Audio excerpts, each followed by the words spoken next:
Menininho Codê. O meu pai falava que ele era da terra de fome e ele só pintava o paraíso. Mel e fruta e leite e revoar de pássaros. Ou era a língua dele. As mansas palavras viravam tudo bonito que ele falava. As palavras mentem. Eu tinha escrito um livro em que tentava arrumar as minhas memórias do que tinha sido a dificuldade de os jovens se situarem no momento em que arrebentou a luta armada de libertação nacional, que é Nozes do Macolosso. Depois disso fiquei, e eu vejo pelos meus diários, fiquei sempre a interrogar-me não sobre a matéria do que eu queria escrever, mas sobretudo sobre a forma que devia encontrar para dar essa matéria que eu queria que fossem os próximos livros. E como sempre pensei que a linguagem, sobretudo a linguagem da zona cultural de Luanda, que era também um personagem muito poderoso, e resolvi fazer essa novela sobre um malandro que eu tinha conhecido na cadeia comarcã de Luanda nos anos 63, 62, 63. Porque ele detinha esse poder de, através das palavras, de uma simples palavra, descrever uma realidade muito mais profunda do que aquela que a palavra normalmente dizia.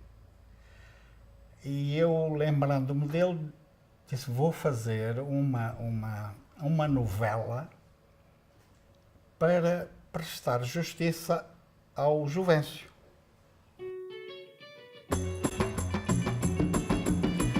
Modié é o grande de Luanda. Casas, ruas, paus, mar, céu e nuvens, ilha pescadórica. Beleza toda eu não escoiço. Eu digo, Luanda, e meu coração ri, meus olhos fecham, saudade. Porque eu só estou cá quando estou longe. Longe é que se ama. Aliás, esta história reproduz aquela situação arquetípica da história tradicional, que há alguém que está perante um auditório a contar uma história, que neste caso especial é a sua própria história. E este é um personagem realmente muito, muito rico, porque é um personagem cheio de elementos negativos, digamos assim, é um chulo, é um marginal, não é, digamos, é um pícaro, é um tipo que procura sobreviver, digamos, perante este auditor, e é uma história que dá muitos dados sobre como é que se realizou a aprendizagem deste homem, não é? Porque ele combina duas coisas que muitas vezes parecem inconciliáveis. Procura, digamos, este trabalho sobre a linguagem que a modernidade perseguiu, não é assim? Combina isso, essa riqueza estilística, essa individualidade estilística que é a dele, não é assim? Combina isso com a capacidade de recriar um mundo, não é assim? Um mundo em que nós entramos, não é assim, sem qualquer espécie de dificuldade.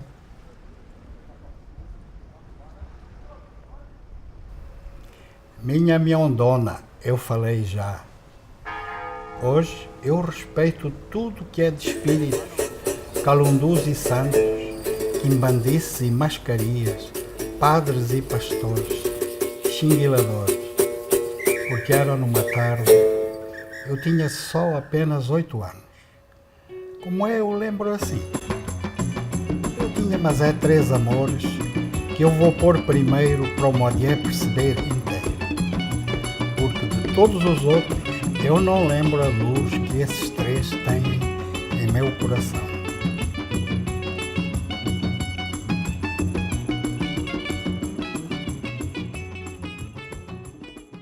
O livro foi escrito em menos de uma semana, ou numa semana. no ano de 1968 ou 69, que foi um ano muito difícil para mim, porque completava 7 anos de campo de concentração, e quando se chega a essa etapa dos 7 anos, é difícil. O que eu fiz com consciência do que estava a fazer foi: eu vou utilizar a linguagem popular da zona cultural de Luanda, o português utilizado pelas camadas populares desta zona cultural, para tentar construir uma linguagem literária. Portanto, utilizar, vamos falar assim, como dizíamos na altura, utilizar a linguagem do povo para a elevar a um nível literário. Portanto, estético. Utilização, não a utilização pura e simples de comunicação, mas uma utilização já de representação do mundo através dessa língua. Dar-lhe a dignidade que, por exemplo, o colonialismo não queria dar. Os colónios diziam: isso é língua de preto.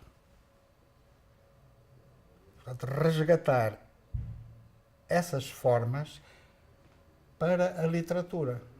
Quando ele escreve o João Véncio, aqueles meses, aqueles escassos meses em que ele está, aquilo deve ter sido uma coisa, como é que dizem os ingleses, exhilarating, esfuziante para ele, estar a recordar aquela personagem, as conversas que teve com ele, não é? Quer dizer, isto é, digamos, o que haveria de depressão terrível na experiência da prisão, não é? Ele supera isso, ou vira isso do avesso através da memória deste personagem, não é? Que nós temos o privilégio de conhecer através dele. Ia dizer, não tinha muitos micas no nosso Mosec, não é como agora. O Fafá, que era ex-boxeador e levava surra das filhas sirigaitas. A Tuta, mulher à noite. O Toy Barreto, amanuense e boa pessoa. E o Vera Cruz, comerciador. Este até parece era São Tomense. E o Nhô Pedrinho, baixotinho, de branco em ponto, sempre vestido, tocador de violino. Mas esse quer capítulo discriminado para o Modier. Essa presença do cinema na construção das narrativas, desde criança que o cinema foi a minha grande diversão e paixão. Não tínhamos dinheiro para ir ao cinema, saltávamos o muro do Cinema Nacional, que ainda está lá, e escapulíamos para ver os filmes, víamos os filmes escondidos.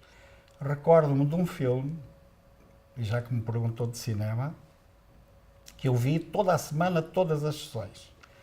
Showboat, um musical norte-americano do Jerome Kern, não sei quem é o realizador, sei que a atriz era Ava Gardner, mas eu fui vê-lo porque cantava nesse filme o Paul Robeson, que cantava o Allman River. Portanto, um ator negro norte-americano a cantar num filme musical era coisa que nós nunca tínhamos visto em Luanda.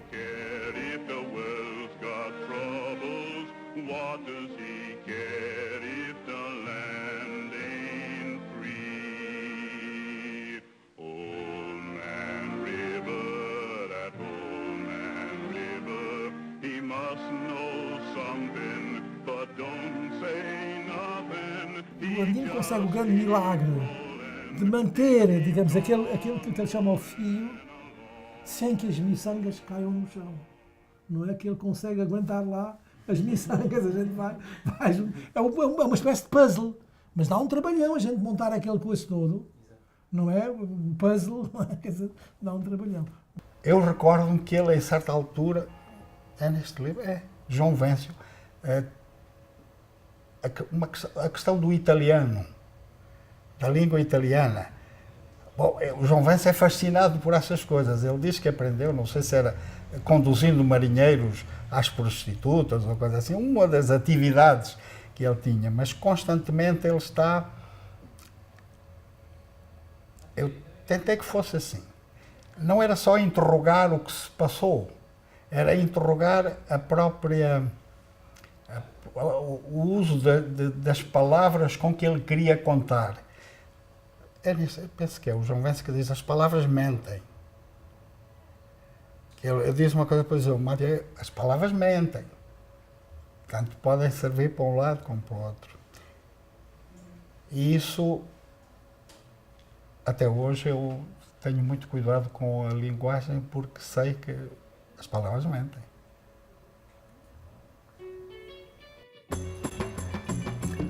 A senhora sorria uma felicidade que eu gostava de ver na cara das minhas baronas. E sempre ando atrás. Persigo essas coisas boas que a memória guardou. E eu via o meu pai a sorrir como os santos dos santinhos, e ela a torcer as mãos no avental, um pouco envergonhada pelas palavras que dizia, e baixava os olhos. Martelo, no bigode, no cacimbo da madrugada, e o amor daquela mulher do sorriso que eu queria antes da morte. João Vencio, através da maneira como ele conta a história da vida dele, ele conta a história da vida dele centrada em 3 amores que teve. Na infância e depois já a partir da infância, que no fundo acaba por ser sempre a mesma mulher. Muitas das imagens que estão no livro João Vencio não são do João Vencio. A história que o João Vencio me contou no pátio da cadeia, eu depois tive que a compor com as imagens que eu próprio tinha da minha infância, do sítio onde eu vivia e até dos sentimentos com que eu me relacionava, por exemplo, com as mulheres, as raparigas da altura. Quer dizer, no fundo, a imaginação, Vargas Llosa tem razão, porque a imaginação só funciona sobre material que se tenha acumulado. No meu caso de escritor, é a única realidade que eu tenho. É esse material da memória.